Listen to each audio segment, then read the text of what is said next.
Start. Chairman সাহেব, ওরা যে ক্ষেতগুলো দিচ্ছেন সাফ করার জন্য, ওরাকে কাজ করে কিনা দেখতে হবে না যে? চলেন দেখি আসি যে। চলো আজকে যাওয়া যাক ওরা কি করতে রৌদ্র কম। স্টার্ট।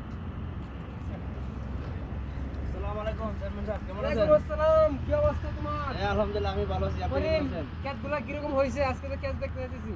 হ্যাঁ ভালো হয়েছে। তুমি কোথায় যাচ্ছ? বাড়িতে যাচ্ছ? বাড়িতে যাচ্ছেন, একটু কাজে যাচ্ছি, একটু বাজারের দিকে যাচ্ছি। আচ্ছা যাও, ঠিক আছে, রাত্রে দেখা করো আমার একটা বিশেষ চেম্বারে। ঠিক আছে। চেয়ারম্যান সাহেব নাকি?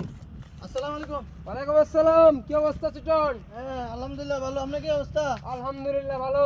তো আজকে ক্যাট দেখতে আসলাম, তোমার দিনকাল কেমন যাইতেছে? দিনকাল তো ভালো যাইতেছে। এখন আপনার কাছে আমি কইছিলাম যাইতাম না, যেহেতু আপনি আইছেন। এই যে একটা ঘর তুলতেছিলাম বুঝছেন, হ্যাঁ বলো বলো। এটা একটু আমার একটু হেল্প করতে হইব। আর ফুলাবান আছে সাদা তোলার জন্য, এটা সমস্যা আপনি নাই, দেখেন। এটা আমি ম্যানেজ করে দেবো। তুমি আমার সমাধান করে দিন। আমার চেম্বারে চলে যাবা আর